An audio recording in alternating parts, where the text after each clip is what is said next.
कल्पना कीजिए, कोई शारीरिक खतरा नहीं है आपके आसपास, कोई जंगली जानवर आपके पीछे नहीं पड़ा है, कोई इमारत नहीं गिर रही है। बिल्कुल। आप बस एक सुरक्षित वातानुकूलित कमरे में खड़े हैं, आपके हाथ में एक साधारण सा माइक है और सामने बैठे कुछ दर्जन लोग शांति से आपकी तरफ देख रहे हैं।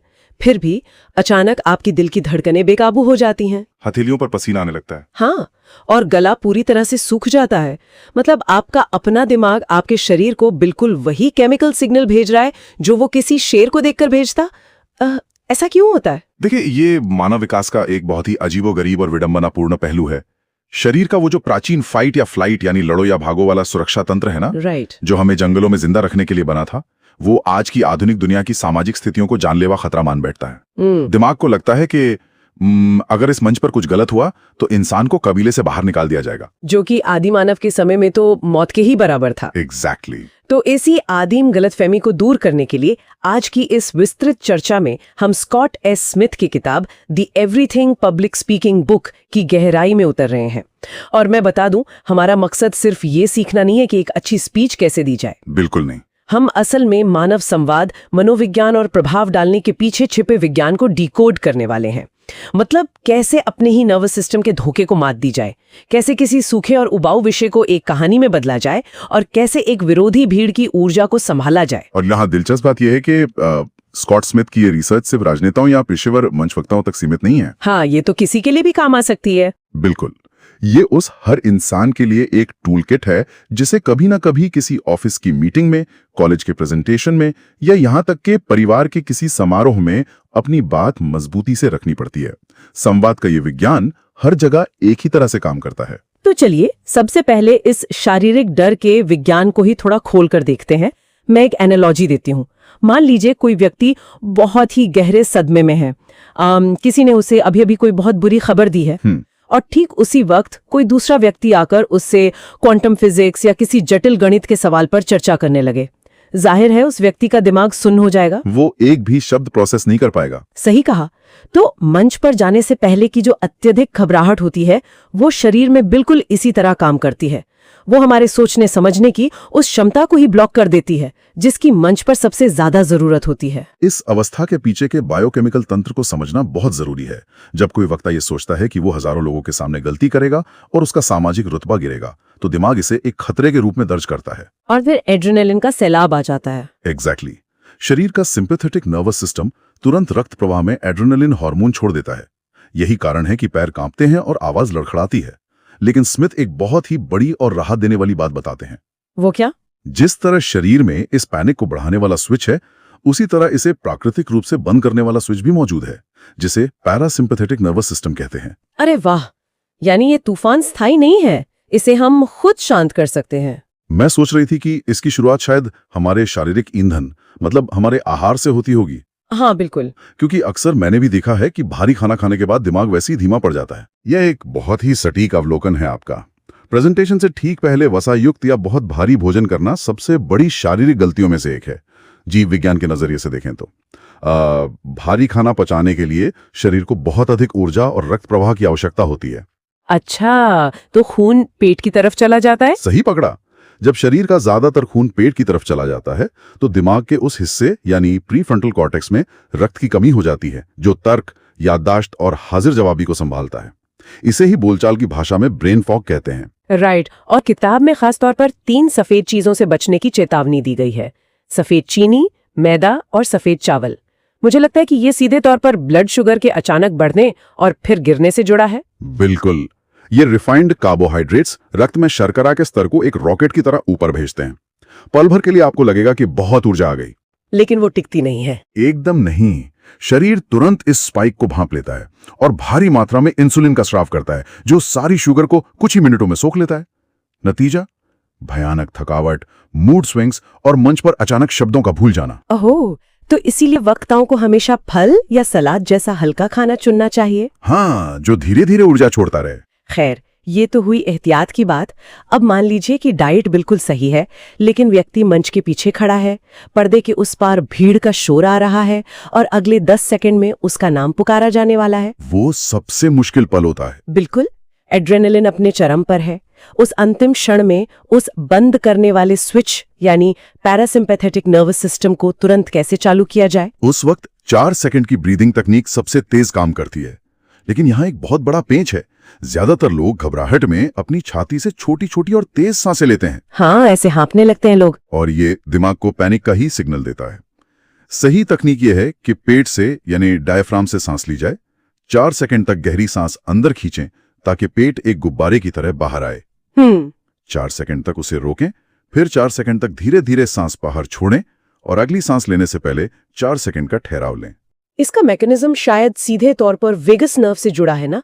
ये वही नर्व है जो पेट से होकर सीधे दिमाग तक जाती है। एग्जैक्टली। जब हम पेट फुलाकर गहरी सांस लेते हैं तो यह नर्व दिमाग को एक स्पष्ट संदेश भेजती है कि हम शांत हैं, हम सुरक्षित हैं, कोई खतरा नहीं है, और शरीर का अलार्म सिस्टम बंद होने लगता है। यही इसका मूल विज्ञान है। और अगर ये सब करने के बाद भी अंदर का तनाव कम ना हो तो स्मिथ ने एक और बहुत ही दिलचस्प, हालांकि सुनने में थोड़ी अजीब तकनीक का सुझाव दिया है। Primal scream. हाँ, आदिम चीख। मतलब किसी एकांत जगह पर जाना, जैसे कोई साउंड प्रूफ बेसमेंट या खाली सीढ़ी, और अपनी पूरी ताकत से चिल्लाना। पहली बार में तो ये बहुत हास्यास्पद लगता है। जो शरीर में कैद हो गई है उसे बाहर निकलने का रास्ता चाहिए। ये चीख उस मस्कुलर टेंशन को एक झटके में रिलीज कर देती है और ये वक्ता को एक अजीब सी शांति की स्थिति में ले आती है। अब देखिए, जब शरीर का वो बायोकेमिकल तूफान पूरी तरह शांत हो चुका है तो एक नई और बड़ी समस्या खड़ी होती है। वो क्या? एक शांत दिमाग वाला वक्ता भी अगर बहुत ही नीरस तरीके से अपनी बात रखेगा तो सामने बैठे लोग बोरियत से सो जाएंगे। डर खत्म होने का मतलब ये नहीं है कि आपका संवाद प्रभावी हो गया है। सही बात है। अब विचारों को एक सही सांचे में ढालने की जरूरत है। यहाँ मैं एक सवाल उठाना चाहूंगी। मुझे लगता है कि कॉर्पोरेट या एकेडमिक दुनिया के कई लोग इस पर बहस कर सकते हैं। क्या एक अच्छी स्पीच, खासकर किसी बिजनेस मीटिंग या टेक्निकल सेमिनार में, सिर्फ ठोस तथ्यों और डेटा का समूह नहीं होनी चाहिए? ज्यादातर लोग यही मानते हैं। मेरा मतलब है, जब लोग वहां सिर्फ जानकारी लेने आते हैं तो फिर इन कहानियों या भावनात्मक ड्रामे की क्या जरूरत है? क्या ये पेशेवर माहौल में समय की बर्बादी नहीं है? ये एक बहुत ही आम धारणा है और शायद संचार की दुनिया में होने वाली सबसे बड़ी गलती भी। जोआना स्लैन के काम का हवाला देते हुए किताब समझाती है कि मानव मस्तिष्क सिर्फ एक डेटा प्रोसेसिंग मशीन नहीं है। राइट। मस्तिष्क का बायां हिस्सा पूरी तरह से तार्किक है, जो आंकड़ों को समझता है, लेकिन दायां हिस्सा रचनात्मक और भावनात्मक है। जब कोई स्पीकर सिर्फ स्प्रेडशीट और तथ्य पढ़ता है तो वो दिमाग के सिर्फ आधे हिस्से से बात कर रहा होता है, और वो आधा हिस्सा बहुत जल्दी थक भी जाता है। बिल्कुल। स्लैन ने इसके लिए एक बहुत ही गहरी पंक्ति का इस्तेमाल किया है। रिपोर्टर तथ्य बताते हैं लेकिन कहानीकार सच बताते हैं। अरे वाह, क्या लाइन है ना? कहानियां उन सूखे आंकड़ों को एक भावनात्मक आवरण पहना देती है। मान लीजिए कोई वक्ता किसी नए मेडिकल उपकरण की खूबियां बता रहा है। वो सिर्फ उसके स्पेसिफिकेशंस गिना सकता है कि जान उस उपकरण ने बचाई, उसके परिवार के संघर्ष को बताए, तो वो जानकारी श्रोताओं के दाएं और बाएं दोनों दिमागों को जोड़ देती है। क्योंकि कहानियां असल में हमारे दिमाग में एक पहचाना हुआ पैटर्न बनाती हैं। वे उस खांचे में फिट बैठती हैं जिसे इंसान सदियों से आग के चारों ओर बैठकर सुनता आ रहा है। एग्जैक्टली। और शायद इसी भावनात्मक जुड़ाव को और मजबूत करने के लिए दुनिया के महान विचारकों के कोट्स का भी खूब इस्तेमाल किया जाता है। लेकिन स्मिथ की रिसर्च में कोट्स को लेकर एक बहुत ही चौंकाने वाला तथ्य सामने आया है। हम जिन ऐतिहासिक कोट्स का सबसे ज्यादा इस्तेमाल करते हैं वे अक्सर नकली होते हैं। हाँ, रैल्फ कीज की शानदार रिसर्च इसी मनोवैज्ञानिक घटना पर प्रकाश डालती है। इतिहास में बहुत सी वजनदार बातें उन लोगों के नाम से जोड़ दी गई हैं जिन्होंने वे कभी कही नहीं। इसे मिस एट्रीब्यूशन कहते हैं। जैसे अब्राहम लिंकन का वो बहुत ही प्रसिद्ध वाक्य, आप कुछ लोगों को हमेशा मूर्ख बना सकते हैं और सभी लोगों को कुछ समय के लिए। लेकिन आप सभी लोगों को हमेशा मूर्ख नहीं बना सकते। हाँ, स्मिथ बताते हैं कि लिंकन के किसी भी पुख्ता दस्तावेज या भाषण में इसका कोई रिकॉर्ड ही नहीं है। किसी को नहीं पता कि ये मूल रूप से किसने कहा था। और इसका मनोविज्ञान यह है कि लोग अपनी बात को प्रामाणिक बनाने के लिए किसी भी अच्छी लाइन को लिंकन या आइंस्टाइन जैसे किसी अथॉरिटी फिगर के नाम से जोड़ देते हैं। राइट। इसलिए किताब एक बहुत ही व्यवहारिक सलाह देती है। यदि स्रोत को लेकर जरा सा भी संदेह है तो ये कहने के बजाय कि लिंकन ने ऐसा कहा था, ये कहना कहीं अधिक सुरक्षित है कि किसी ने बहुत खूब कहा है। इससे वक्ता की विश्वसनीयता बची रहती है और कोई आपको गलत साबित नहीं कर पाता। शब्दों को पिरोने की इस कला में एक और हथियार है भाषा की लय। स्रोत सामग्री में मार्टिन लूथर किंग जूनियर के भाषणों का विश्लेषण करते हुए रूपकों और अनुप्रास की बात की गई है। अनुप्रास यानी एलिट्रेशन, एक ही ध्वनि या अक्षर वाले शब्दों का बार बार इस्तेमाल। हाँ, तो इसका प्रभाव इतना गहरा क्यों होता है? क्योंकि मानव मस्तिष्क स्वाभाविक रूप से पैटर्न और लय की तलाश करता है।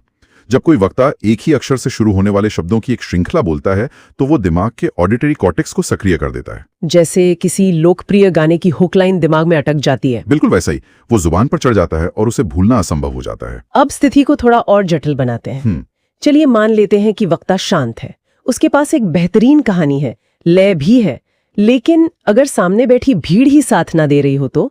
ये तो किसी भी वक्ता के लिए एक डरावना सपना है। हाँ, मान लीजिए कमरे का माहौल बहुत तनावपूर्ण है। अक्सर लोग कहते हैं कि ऐसे में हास्य का इस्तेमाल करना चाहिए। अगर मैं हास्य को एक प्रेशर वाल्व की तरह देखूं तो इसका गलत इस्तेमाल उस वाल्व को फाड़ भी सकता है। क्योंकि ये प्रेशर वाल्व वाली एनालॉजी बहुत ही सटीक है।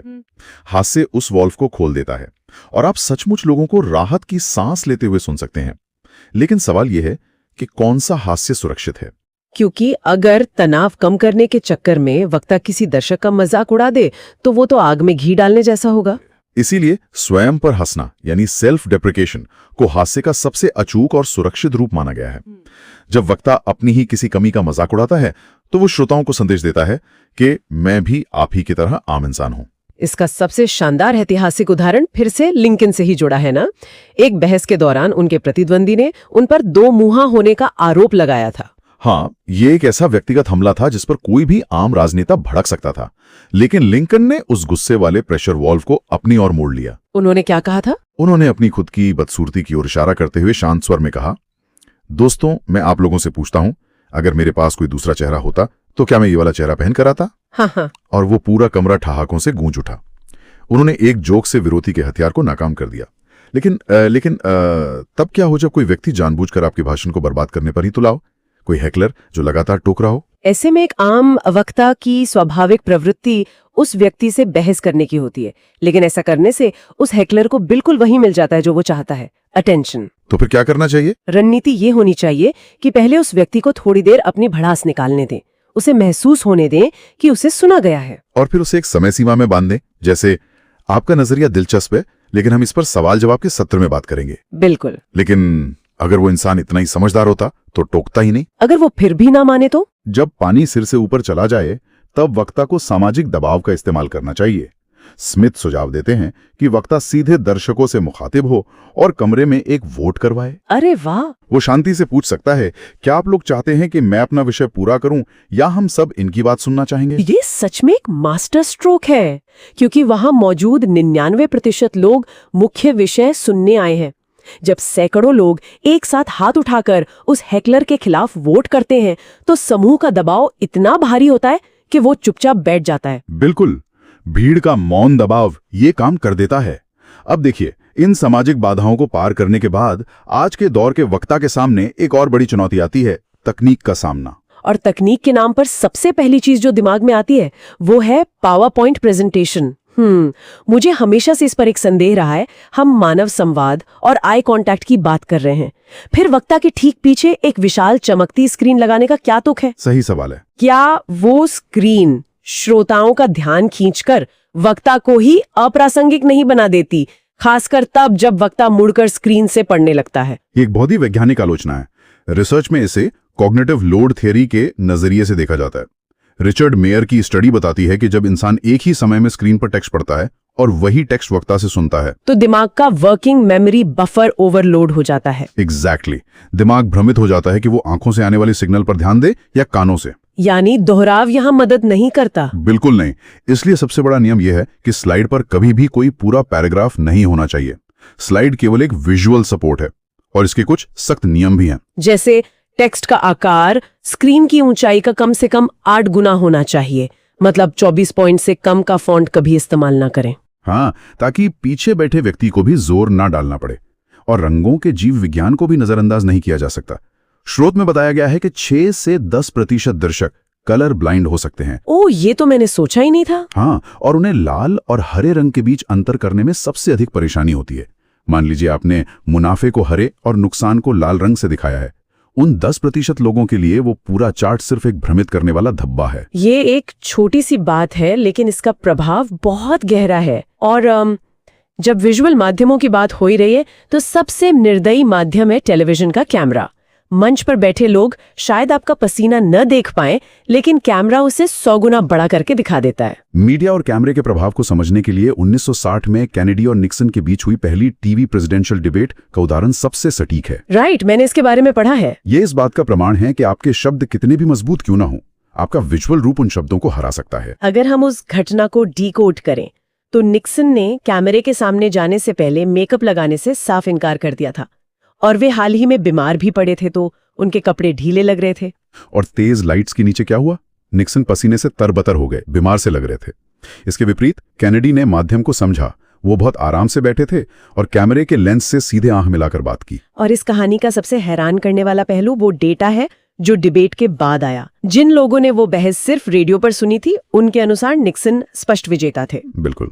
लेकिन जिन लाखों लोगों ने टीवी स्क्रीन पर उन्हें देखा, उन्होंने कैनेडी के आत्मविश्वासी रूप को चुना। यह साबित करता है कि कैमरा सिर्फ जानकारी नहीं, आपकी इमेज ब्रॉडकास्ट करता है। इसीलिए टीवी के सामने जाने वालों को कपड़ों के चुनाव के सख्त नियम बताए जाते हैं। नीले, भूरे या खाकी रंग सबसे सुखद होते हैं। एकदम चमकदार सफेद शर्ट पहनने से हमेशा बचना चाहिए, क्योंकि सफेद रंग भारी लाइट्स को रिफ्लेक्ट करता है और कैमरे का एक्सपोजर खराब कर देता है। एकदम सही।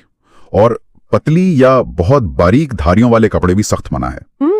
इसका वैज्ञानिक कारण मोयरे इफेक्ट है ना?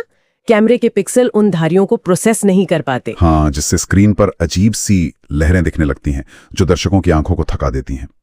कोई भी ऐसी चीज जो वक्ता के चेहरे से ध्यान हटाए वो संवाद की दुश्मन है। तो अगर हम इस पूरी यात्रा को समेटें तो स्पष्ट हो जाता है कि पब्लिक स्पीकिंग कोई जन्मजात प्रतिभा नहीं है, ये सीखा जा सकने वाला विज्ञान है।